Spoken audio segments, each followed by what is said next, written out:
Bien-aimés sœurs et frères en Christ, que la grâce et la paix de Dieu soient avec vous tous. Amen. Nous bénissons, nous rendons gloire et honneur à notre Dieu pour ce privilège nous avons en ce dimanche, le dernier dimanche du mois de mai. Oui, nous sommes dans sa maison. Il y a 5 ans de cela, un 8 juin 2014, nous sommes entrés dans ce lieu. Et voilà, le 26 mai, c'est le dernier jour où nous sommes appelés à être ici. Notre Dieu fait les choses, il les fait bien. Et tout ce que nous avons à dire, c'est de lui donner la gloire, l'honneur, la louange dont lui seul en est digne. Permettez-moi, en ce dimanche de la fête des mères, dimanche mis à part, pour penser aux mamans. Oui, les mamans de cette église. Je veux, en Jésus, vous souhaiter une bonne fête. Et dans cette église, nous voulons seulement, à la fête des mères, penser aux mamans, mais penser aux parents. Nous qui sommes parents, parce que pour la fête des pères, on ne dit pas grand-chose. On profite l'occasion de la fête des mères, pour penser aussi aux papas, en quelque sorte, aux parents qui sont appelés à éduquer leurs enfants. Soyez bénis aussi, les chers parents. Vous savez que vous faites partie de ce qu'on appelle la Sainte Famille. Ce n'est pas parce que les catholiques disent Sainte Famille, vous dites que non, nous faisons partie aussi de la Sainte Famille. Parce que nos familles sont des familles mises à part. Nous faisons partie de ce qu'on appelle la Sainte Famille. Et aussi, je veux dire un bonjour particulier, un salut particulier à Steven Franz, de passage en Europe. Il a choisi notre église pendant son séjour pour être là tous les dimanches, non seulement tous les dimanches, à toutes les réunions, même le mercredi. Sache, mon bien-aimé frère, combien nous sommes honorés de cela. Et de retour aux États-Unis, nous t'en chargeons de saluer les autres bien-aimés pour nous dans la foi et le dire en France aussi, en Europe. Il y a des bien-aimés qui cherchent et qui vivent pour le Seigneur. Tout ce que nous avons à faire de l'autre côté de l'Atlantique, c'est de tenir bon le jour où la trompette sonnera pour que nous soyons au rendez-vous. Soyez bénis et je tiens à te dire un bon retour dans la paix et dans l'amour du Seigneur. Et tu auras le privilège à la fin du culte de terminer pour nous par la prière et la bénédiction. Prions pour le message du jour. Notre Dieu, notre Père, nous voulons te bénir. Nous voulons te donner gloire et honneur, la louange que toi seul mérites, et cela pour les siècles des siècles. Seigneur, ce dimanche particulier, tu nous permets d'être là. C'est une grâce. Et nous savons, cher Seigneur, que tu nous as précédés. Nous savons que tu es là. Et puisque tu es là, cher Seigneur, tu es là pour nous bénir. Tu nous as déjà bénis. Et nous savons que tu vas continuer à nous bénir, car tu es le Dieu de bénédiction. Sois élevé, sois glorifié. C'est ma prière dans le nom précieux de Jésus-Christ. Amen. Amen. Soyez bénis, bien-aimés sœurs, bien-aimés frères. Dans la série de messages sur Jésus-Christ, la volonté parfaite de Dieu, je vous ai promis de revenir pour considérer comment et qu'est-ce qui peut nous motiver, qu'est-ce qui peut nous stimuler à faire la volonté de Dieu, et cela à notre humble niveau. Jésus-Christ, la volonté parfaite de Dieu, mais nous, de notre côté, à notre niveau, combien nous pouvons aussi faire, accomplir la volonté de Dieu. Je suis dans la bagarre. Dernier dimanche en ce lieu. Dimanche de la fête des mères. Tout pasteur conséquent doit prêcher dans son église. Mais comment concilier la volonté de Dieu, dernier dimanche, ici, et la fête de maman. Heureusement, ce qu'un homme ne peut pas faire, le Saint-Esprit a la réponse. Le Saint-Esprit a réponse à tout pour condenser ce que nous n'arrivons pas à condenser, ce que nous n'arrivons pas à réaliser. Qu'est-ce qui peut nous stimuler? Qu'est-ce qui peut nous motiver à faire la volonté de Dieu? En un mot, être agréable à Dieu. Comment être agréable à Dieu? Le comment, je vous promets de revenir une autre fois. Mais ce matin, nous allons considérer qu'est-ce qui peut nous stimuler, qu'est-ce qui peut nous motiver à faire la volonté de Dieu. Le Saint-Esprit, je vous ai dit, a la réponse à tout. Considérons Hébreux chapitre 11 au verset 9, au verset 6, ce texte nous apporte la réponse. Ce stimulant indispensable pour accomplir la volonté de Dieu. Ce texte nous dit, nous lisons ensemble, « Or, sans la foi, il est impossible de lui être agréable, car il faut que celui qui s'approche de Dieu croit que Dieu existe et qu'il est le rémunérateur de ceux qui le cherchent. » Sans la foi, il est impossible de lui être agréable. Sans la foi, il est impossible d'accomplir, de réaliser la volonté de Dieu. Car il faut que celui qui s'approche de Dieu croit qu'il existe et qu'il est le rémunérateur de ceux qui le cherchent. Vous êtes intelligent, vous comprenez déjà que la foi est ce stimulant, que la foi est cette motivation. Sans la foi, il est impossible d'accomplir. Il est impossible de plaire à Dieu sans la foi. C'est la foi qui nous permet de foncer, c'est la foi qui nous permet d'aller vers l'avant.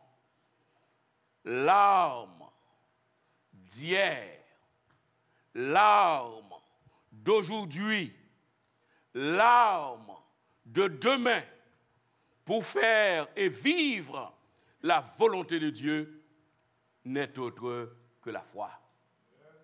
C'est l'arme indispensable pour le croyant ou pour le chrétien qui veut plaire, qui veut avancer pour son Dieu. C'est la foi qui nous fait avancer même sans force, même sans comprendre. C'est la foi qui fait cela. Que de fois, je crois, il n'y a pas que moi que cela concerne, cela vous concerne aussi. Que de fois nous sommes sans force. Que de fois nous sommes découragés. Hier soir, dans le mariage de Valérie et de Jérôme, j'étais avec un pasteur qui m'a dit « Oh pasteur, que de fois je suis découragé. J'ai plus envie de continuer. » Mais vous savez une chose, bien-aimés sœurs et frères, quand il y a la foi, on est sans force. Il peut nous arriver d'être sans force. Mais la foi nous permet d'avancer. C'est la foi qui nous fait obéir. Car sans la foi, il est difficile d'obéir à Dieu. Oui, c'est la foi qui nous fait obéir, qui nous pousse à obéir en étant considérés par certains, parfois, comme des insensés, comme des fous. Oh oui, pour certains, nous devenons que de fois la risée de tous. On devient ridicule et les uns et les autres sont prêts à nous ridiculiser parce qu'ils n'arrivent pas à nous comprendre. C'est la foi, oui, c'est la foi qui nous fait vivre dans la soumission, qui nous permet de nous soumettre à notre Dieu, considérés par certains parfois comme des égarés, comme des imbéciles. Mais quand on sait avec qui on a affaire, la foi nous pousse à fermer la bouche. La foi nous pousse à baisser la tête. La foi nous pousse à ne pas donner de réponse. La foi nous pousse tout simplement à compter sur celui qui a créé les cieux et la terre. Pour faire la volonté de Dieu, il est indispensable d'avoir ce stimulant qu'est la foi. Obéir, vous êtes intelligent, vous me suivez. Obéir, avancer, soumettre, oui, quand nous connaissons la personne de Dieu, quand nous savons qui il est, quand nous reconnaissons la puissance, oui, la puissance de notre Dieu, oui, nous pouvons obéir, oui, nous pouvons avancer, oui, nous sommes prêts à nous soumettre sous sa volonté, parce que tout simplement ce Dieu avec qui nous avons affaire, il est puissant. Il est puissant. Et non seulement il est puissant, il est amour. Et non seulement il est amour, son existence est éternelle. C'est ce que le verset nous dit. Ce n'est pas moi qui le dis, c'est ce que le verset 6 nous dit. Or, sans la foi, il est impossible de lui être agréable. Car il faut que celui qui s'approche de Dieu croit que Dieu... Comment il existe? Il n'existe pas comme moi, comme vous. Mais il existe parce qu'il est éternel. Il n'a pas de commencement, il n'a pas de fin. Quand vous lisez le mot « existe », ça résume cela. C'est celui qui n'a pas de commencement, c'est celui qui n'est pas limité dans un temps donné. Et notre Dieu, il faut croire qu'il existe, et cela de toute éternité. Et non seulement il faut croire qu'il existe de toute éternité, qu'il est éternel, il faut qu'on sache aussi, il est le rémunéré. Oh, l'église n'est pas là, vous êtes triste? Il est le rémunérateur de ce qui le... C'est-à-dire que quand on est avec le Seigneur, on a la foi en lui. La paix est assurée. Mon frère Steven qui est des États-Unis, c'est pas quinzaine, on paye. Mais en France, c'est tous les mois. Tous les mois, nous attendons la paix. Il faut qu'on sache qu'on est avec Jésus. Quand on est avec Dieu, Dieu paye et il paye bien. D'accord, ça vaut guère. Dieu paye plus que 20 euros. Hein? Quand on accepte d'obéir, quand on accepte d'avancer avec Dieu, quand on accepte de se soumettre à Dieu, Dieu rémunère.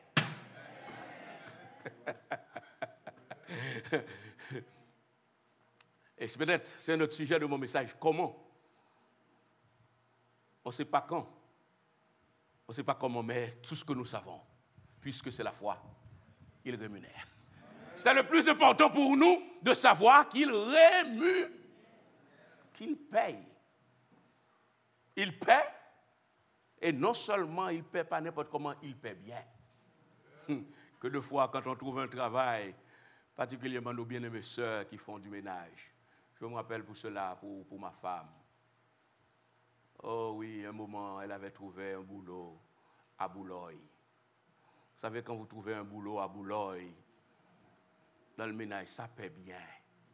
C'est la répétition. Partout on passe. Ah oui, si tu trouves un petit job à Boulogne, des heures de ménage à Boulogne, dans le 16e arrondissement, ça paie bien.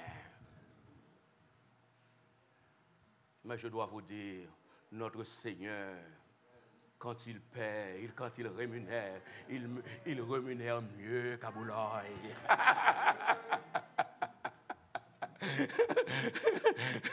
Il rémunère mieux. qu'à Boulogne. Et Marie-Claire et moi, nous ne pouvons pas oublier ces heures qu'elle avait passées à Boulogne pour nous aider dans l'éducation de nos enfants. On ne peut jamais oublier ces heures de ménage. Que le nom de l'Éternel soit béni. Amen. Notre Dieu rémunère. Notre Dieu paie. Il paie bien. Oui, il rémunère ceux qui obéissent. Il rémunère ceux qui avancent, trop savoir où ils vont, mais tout simplement en comptant sur lui. En sachant qu'il est là. Le dernier mot, il a ce dernier mot. Oui, ceux qui se soumettent à sa volonté, qui se soumettent à sa directive, qui attend de lui rien que de lui.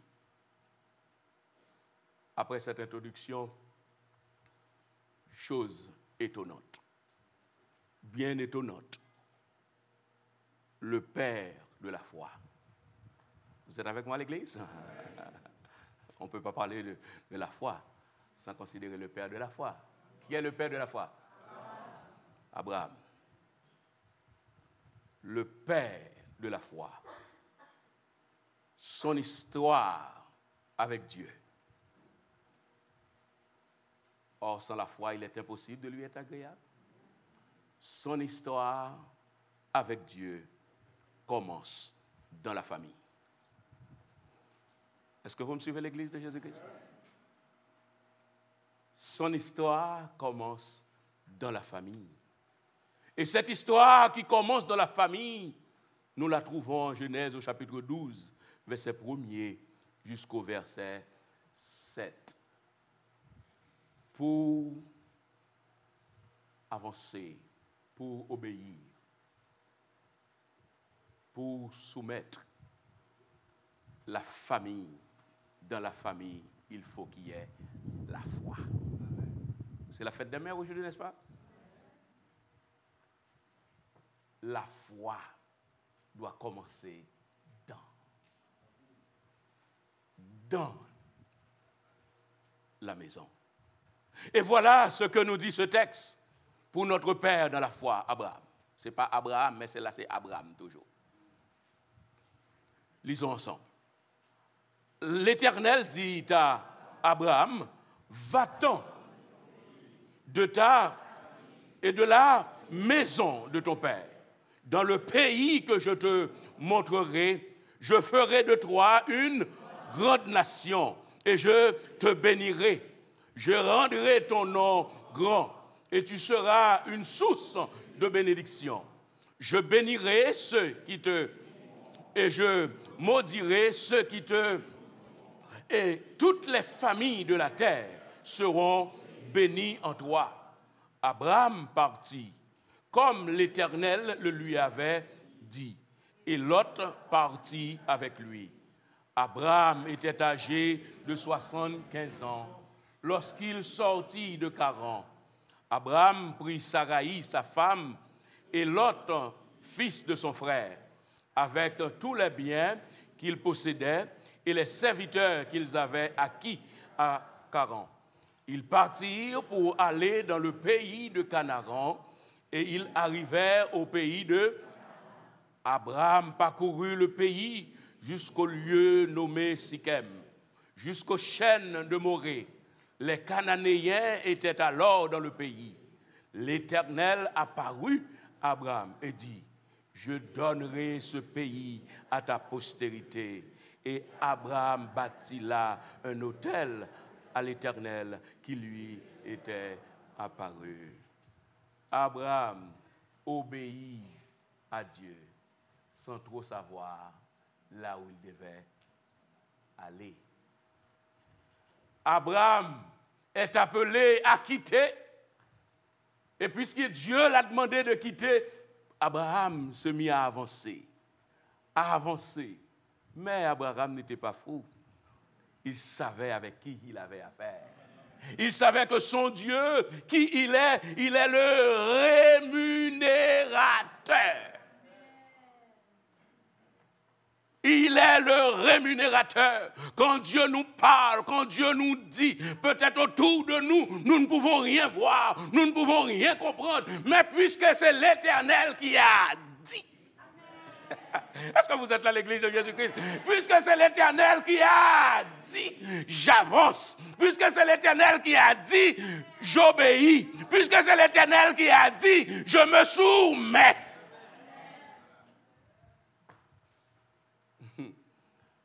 Le père de la foi. Et vous savez, là, Abraham est appelé à laisser la famille, à laisser papa, à laisser maman. Heureusement, Térak avait accepté de partir avec Abraham. Mais vous savez, si Térak ne voulait pas, Abraham allait partir sans Térak, parce que c'est l'Éternel qui lui avait recommandé de partir. Oh, Abraham est parti sans savoir là où il va. Et voilà cet homme qui croit en son Dieu. Dieu s'est manifesté à lui, arrivé à un endroit donné. Dieu lui dit, voilà ce que j'ai pour toi. Encore chose paradoxale avec notre Dieu. Dieu lui dit, je vais te bénir. Et voilà l'âge d'Abraham, plus d'enfants. Qui va être l'héritier de tout cela? Par qui tout cela va être perpétué? Il ne sait pas. Mais tout ce qu'il sait, il sait que son Dieu est là. Son Dieu saura en temps et en heure comment il fera. Ce n'est pas son problème, mais c'est le problème de son Dieu. Bien-aimés sœurs et frères, vous savez une chose, quand nous marchons avec Dieu, il y a des choses qui ne nous regardent pas. Sachons connaître nos limites. Sachons s'arrêter à nos limites, bien-aimés sœurs, bien-aimés frères. Et voilà, arrivé un moment, enfin, l'Éternel lui a donné un enfant. Et voilà cet enfant, cet Isaac, que l'Éternel lui a donné, son fils unique, le fils qu'il aime. Et à un moment donné, qu'est-ce que l'Éternel lui a demandé? De lui donner ce fils. Est-ce que l'Église me suit toujours là? De lui, il veut ce fils. Et là encore, bien-aimés sœurs, bien-aimés frères, Abraham doit savoir une chose. Dieu est Dieu. C'est Dieu qui lui a donné ce fils. Et puisque c'est Dieu qui lui a donné ce fils à un âge, il n'espérait plus avoir d'enfant. Cet enfant ne peut pas être supérieur à Dieu. Est-ce que vous me suivez là encore? Puisque c'est Dieu qui lui a donné cet enfant à un moment d'impossibilité, Abraham doit comprendre que Dieu est au-dessus de cet enfant. Abraham doit obéir. Abraham doit avancer. Et Abraham doit se soumettre à Dieu. Et nous voyons, et c'est pourquoi il est bon, bien-aimés sœurs et frères, pour faire la volonté de Dieu, il est bon de connaître Dieu, de connaître sa puissance, de connaître son amour, de savoir qui il est, notre Dieu. Parce que si on ne connaît pas notre Dieu, on ne peut pas avancer avec lui. On ne peut pas obéir. On ne peut pas se soumettre. Mais il faut le connaître en qualité de Dieu. Et voyons encore, Abraham, dans ce tableau, dans cette galerie des hommes de foi, nous voyons ce qui nous est écrit, Hébreux chapitre 11, verset 17 au verset 19. Voilà, Abraham savait avec qui il avait affaire. Et puisqu'il savait avec qui il avait affaire, voilà ce que Dieu lui a demandé. Et Abraham peut agir ainsi.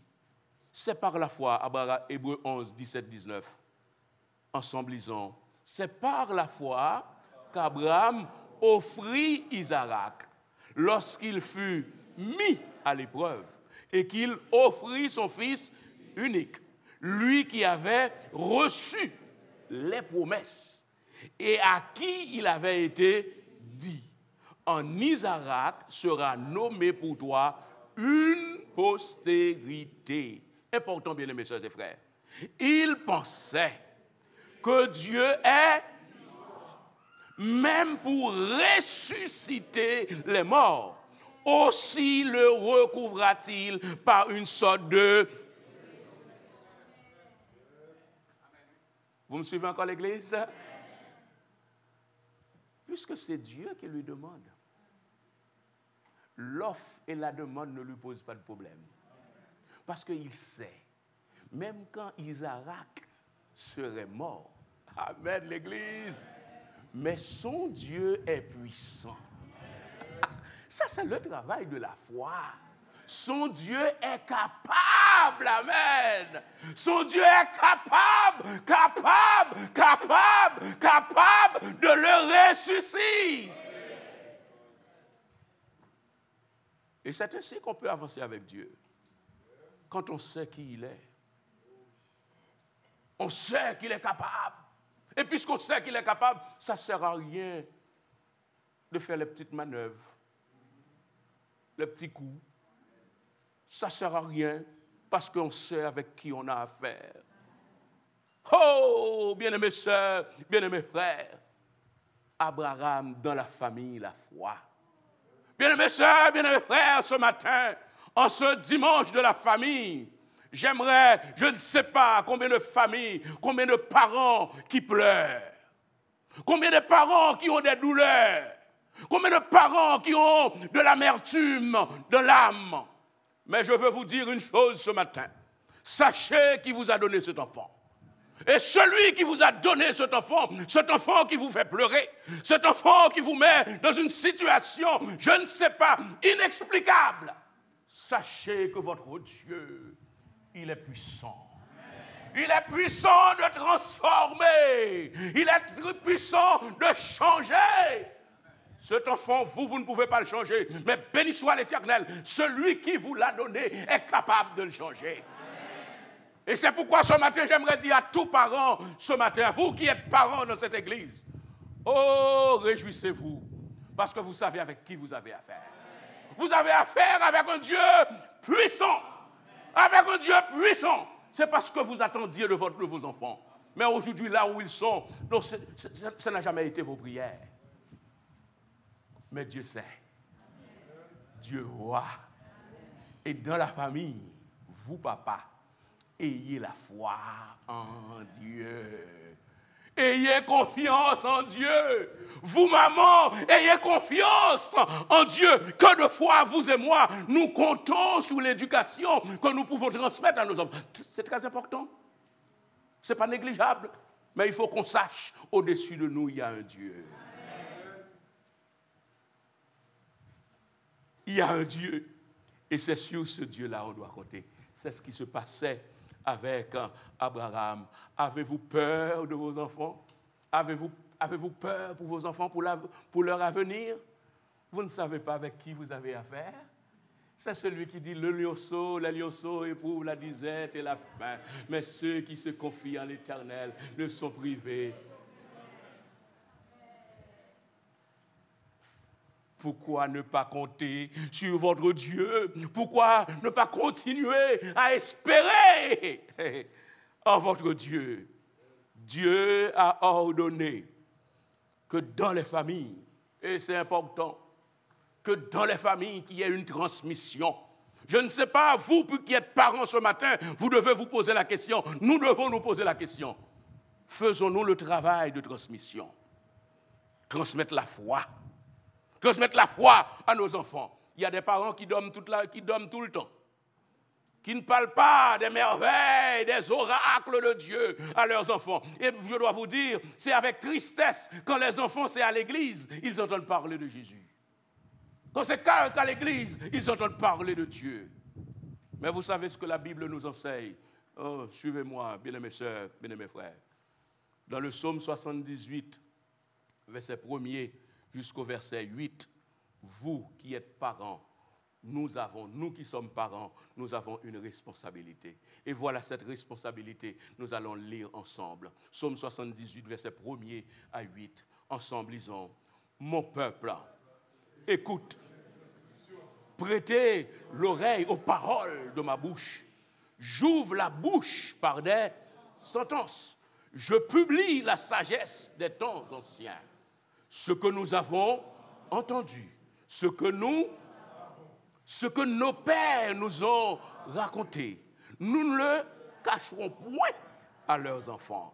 Nous dirons à la génération future les louanges de l'Éternel et sa puissance et les prodiges qu'il a opérés. Il a établi un témoignage en Jacob. Il a mis une loi en Israël.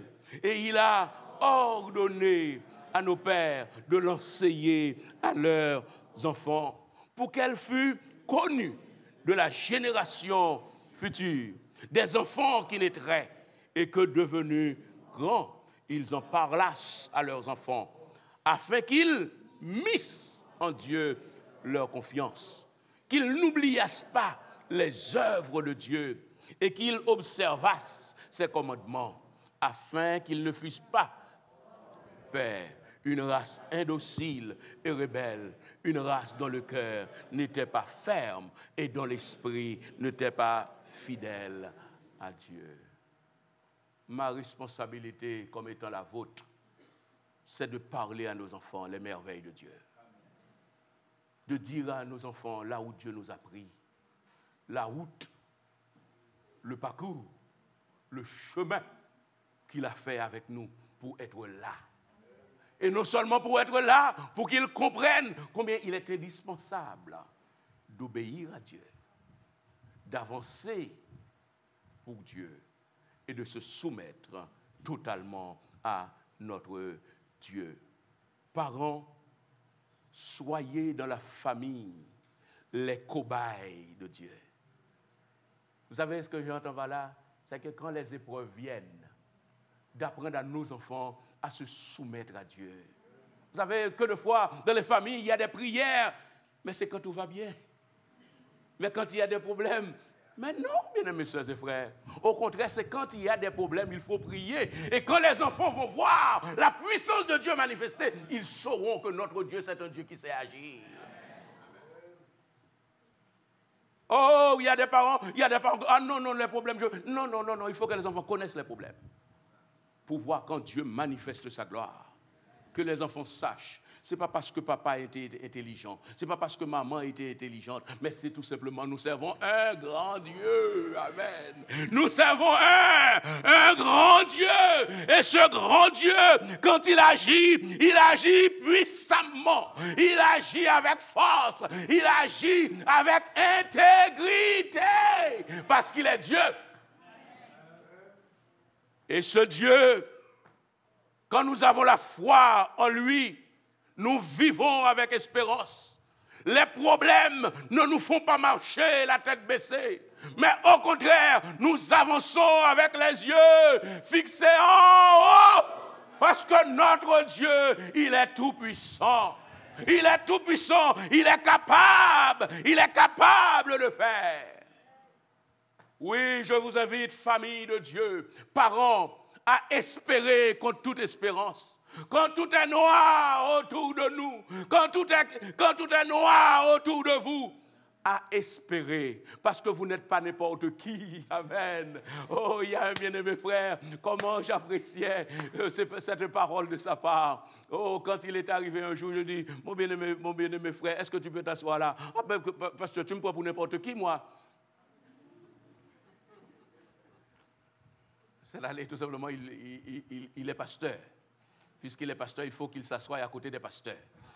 Il y avait une fête ici, ils attendaient derrière pour venir au premier rang, puisque bon, vous savez, c'est les gens qui sont des services qui se mettent dans le premier rang, premier rang.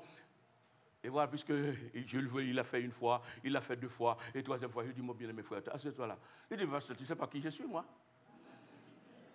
À partir de là, j'ai compris qu'il n'était rien du tout. C'est quand on est quelqu'un, ce n'est pas la peine de le dire.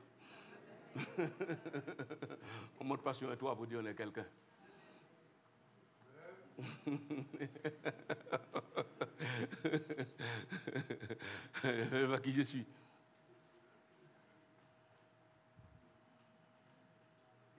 Quand nous sommes dans le Seigneur, nous ne pouvons pas vivre, nous ne pouvons pas nous comporter comme n'importe qui. C'est espérer contre toute espérance. Espérer contre toute espérance, deuxième partie de mon message. Dieu de l'espérance a toujours un plan pour l'homme. Et le plan que Dieu a pour l'homme, cela doit trouver ses racines dans la famille. Oh, les uns les autres d'hommes. Ça doit venir de la famille. Et c'est pourquoi il est important, bien-aimés sœurs, bien-aimés frères, Dieu a des plans à accomplir. Et c'est pourquoi il est bon que nous gardions, que nous vivions dans nos familles d'une manière agréable à Dieu. Parce que le plan que Dieu a pour l'humanité, ce plan doit passer par vous ou par moi.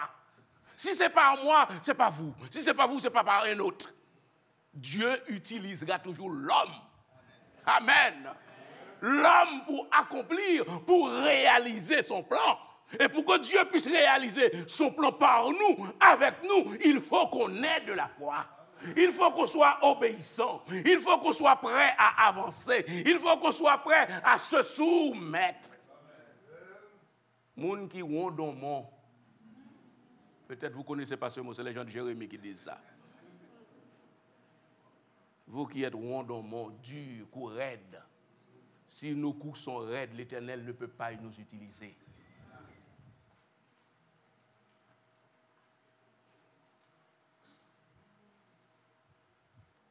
Ce plan, il doit l'accomplir. Et pour l'accomplir, Dieu a besoin des garçons. Où sont mes garçons? Je dis bien, hein? Dieu a besoin des garçons. Dieu a besoin des filles de foi. Est-ce que vous êtes avec moi à l'église? Dieu a besoin. Tout à l'heure, je viens avec Abraham, c'est les papas et les mamans. Mais maintenant, je suis avec les enfants. Mon garçon jumeau, mon frère jumeau. Dieu a besoin de toi, mon frère, mon garçon jumeau. Dieu a besoin de toi, mon garçon jumeau. Et pour que Dieu t'utilise, tu n'es pas trop petit, mon frère, mon garçon jumeau. D'accord? Vous savez, c'est mon garçon jumeau. Il est né le 10 août comme moi.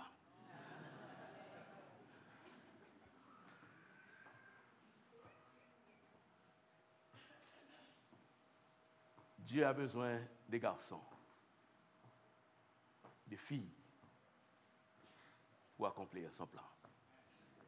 Que de fois, vous pensez, c'est à 50 ans, on peut avoir la foi. Détrompez-vous. Vous pensez c'est à mon âge, il faut avoir la foi. Non. Il n'y a pas d'âge pour avoir une pleine et une entière foi, confiance en Dieu. Savez-vous, bien-aimés sœurs, bien-aimés frères, à un moment donné, un temps donné, combien tout allait mal, bien mal sur la terre.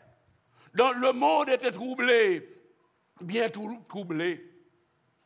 Mais Dieu avait besoin d'un homme.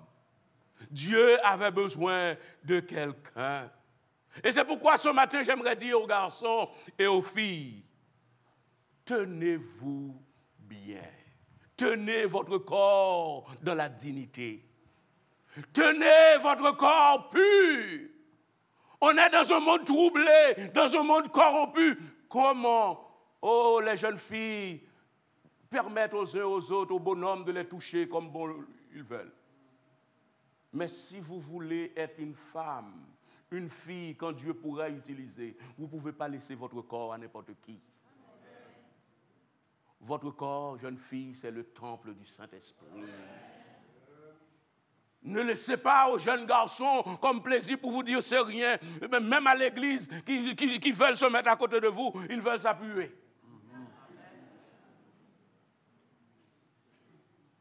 Même à l'église, je vous appelle à être vigilant. Ce n'est pas parce qu'on est à l'église, c'est frères et sœurs.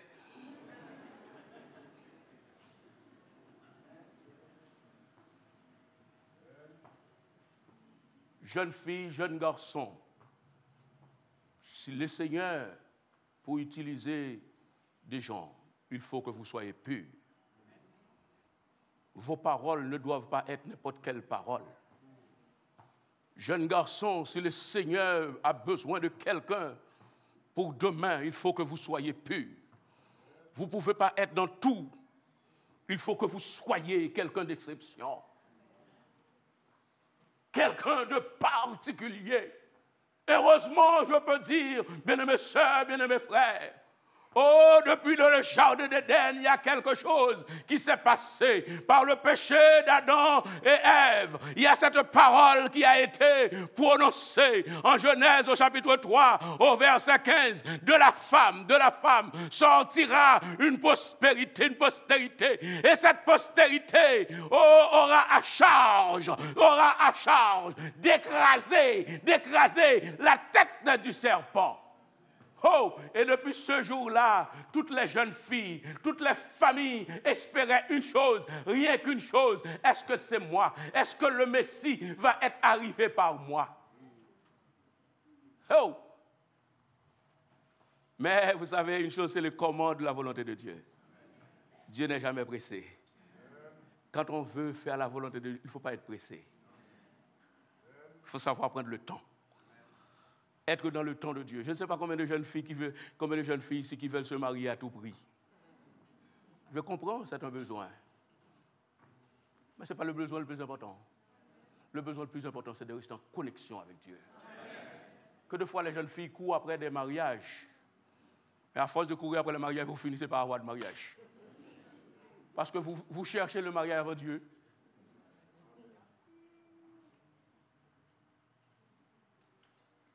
Vous êtes prêts à tout?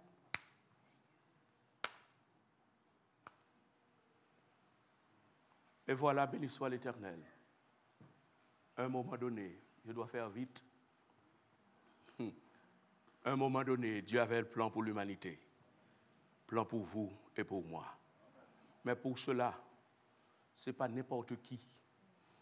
Ce n'est pas n'importe quel malfoinding.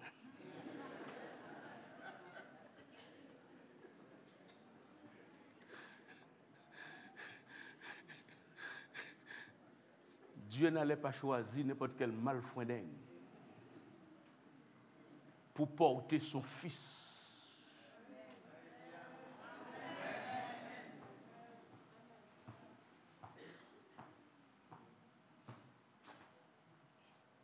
Vous pensez que Dieu allait choisir n'importe quel malfoinding?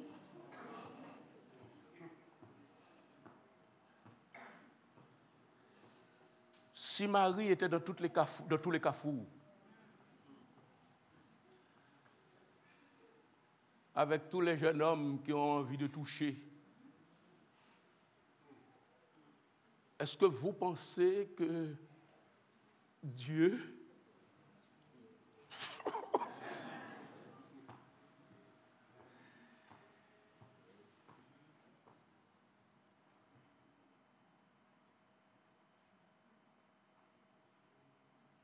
Vous connaissez la réponse?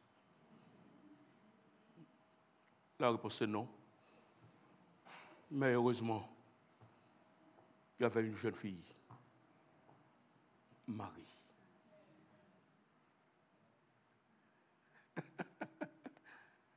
Jeune fille, gardez-vous pur. Ne vous laissez pas entraîner par les malfredins. Tout ce qu'ils ont à faire, c'est un moment de plaisir. Il ne faut pas entendre tous les je t'aime pour dire ah, il m'aime. Mais j'aime bien dire cela à ma fille. Vous savez, les garçons disent je t'aime pour un oui, pour un non. Chaque carrefour qu'il passe, c'est un je t'aime.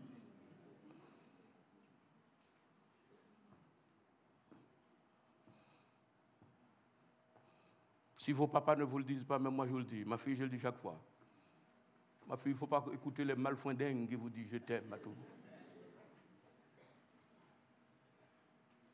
Quand il y a un qui vous dit je t'aime, il faut le dire. Dans combien de carrefours tu as passé pour dire je t'aime?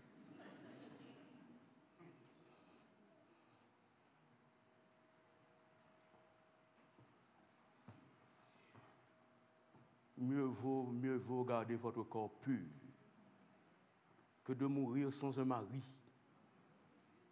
que d'avoir un malfondingue qui va vous entraîner en enfer.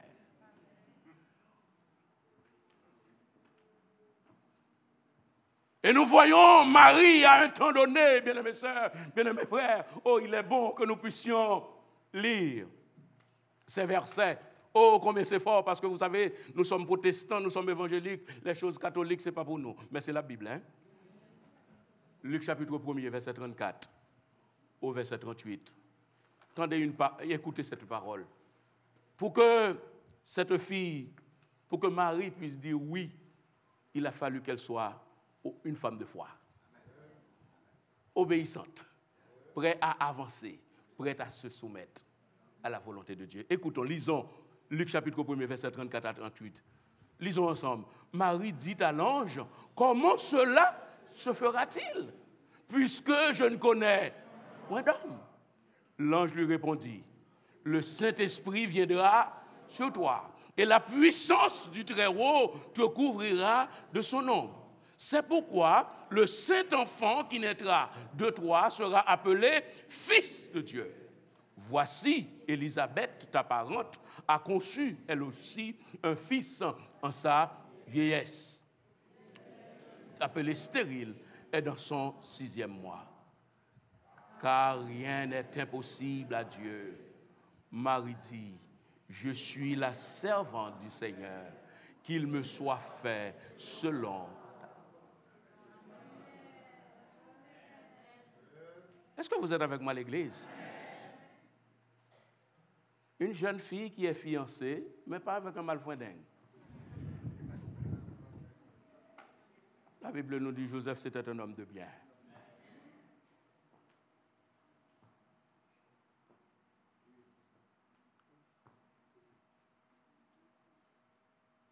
Et voilà cette jeune fille vierge, fiancée. Et tu tomberas enceinte. Je ne sais pas, pour vous, c'est rien. Pour vous, aujourd'hui, vous pensez que c'est rien. Mais ce n'était pas facile pour Marie. Mais Marie a compris, puisque c'est l'Éternel qui a parlé. L'Éternel est au-dessus de son fiancé, Joseph. Est-ce que vous me suivez? Et tout ce qu'elle avait à dire, je suis là, qu'il me soit fait selon ça. Jeunes filles, soyez des esclaves de Christ. Ce n'est pas des gens qui viennent de l'église qui chantent. Dans nos églises, il y a beaucoup de cantiques et de cantiquaises. Mais des gens qui ont la foi. Des gens qui savent avec qui ils ont affaire. Des gens qui servent Dieu, qui vivent pour Dieu, rien que pour Dieu. Et voilà la réponse de Marie. Je suis là. Qu'il me soit fait selon.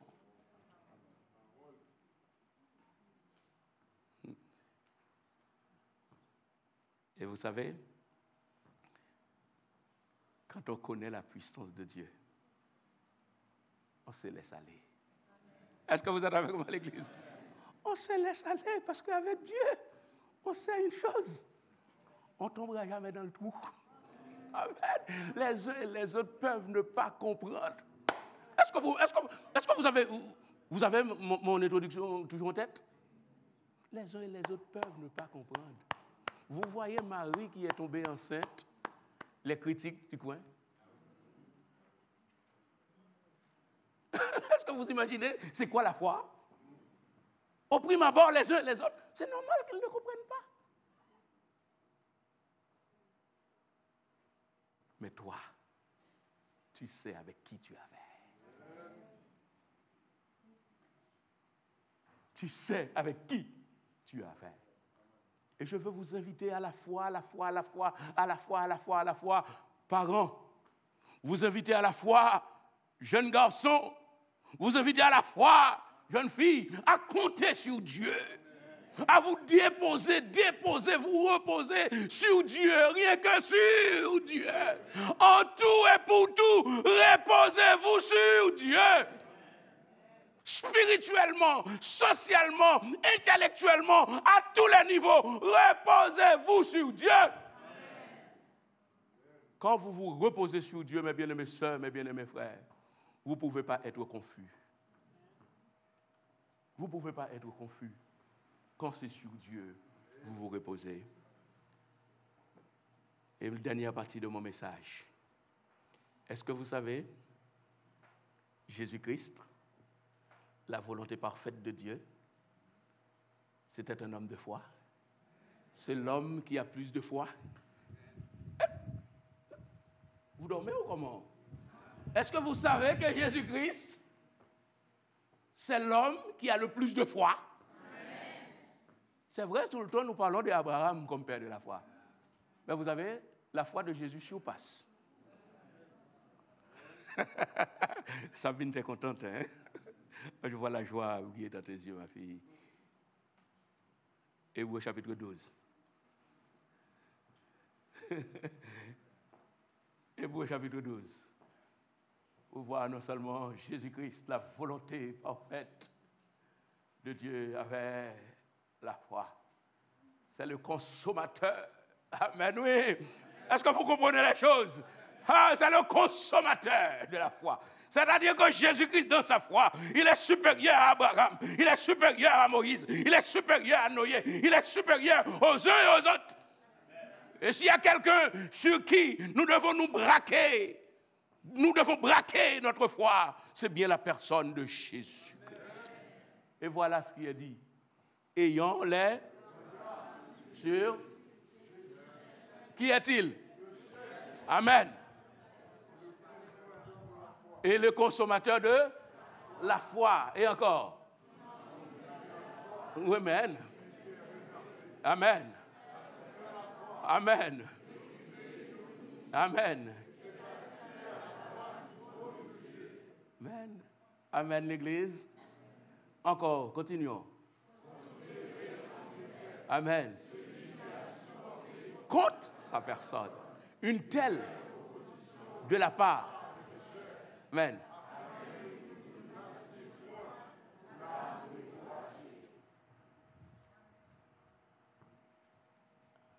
Je n'ai pas besoin d'expliquer là.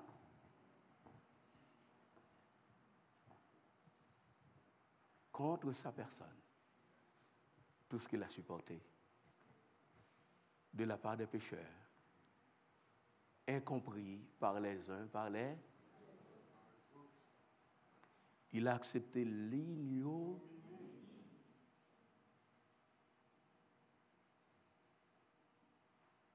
Il est le consommateur. Il ne faut pas prendre Jésus pour un fou. Jésus n'était pas un fou, béni soit l'Éternel, je crois qu'il n'était pas un fou. S'il était un fou, je ne croirais pas en lui. Jésus connaissait la puissance qu'il y avait dans son papa. Si Jésus ne connaissait pas la puissance qu'il y avait dans son papa, il n'accepterait pas de mourir. Oh! C'est pourquoi il est le consommateur de la foi. Il était prêt à mourir, c'est parce qu'il savait que, comme pour le cas d'Abraham, Abraham savait que Dieu avait la puissance de ressusciter Isaac. Et Jésus aussi.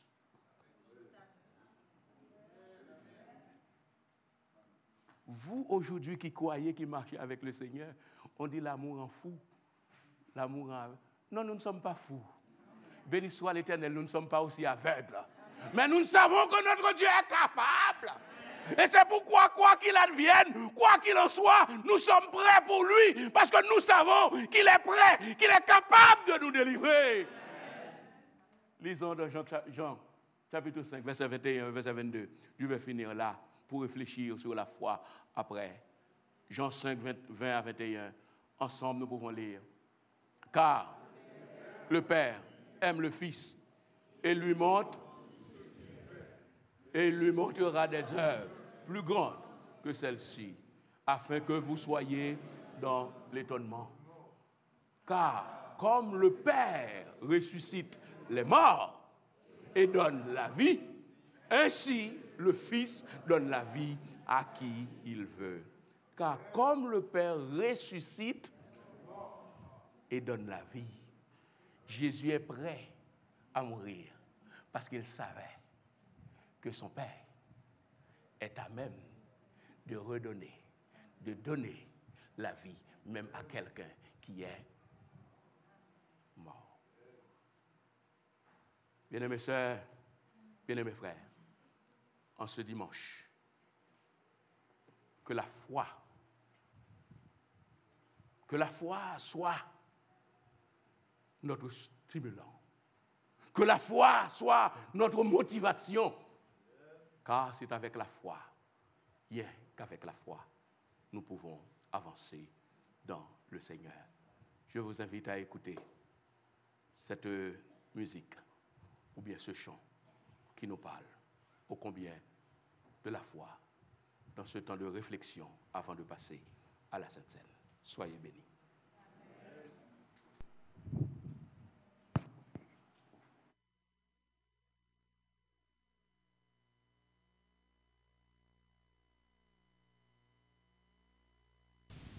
C'est par là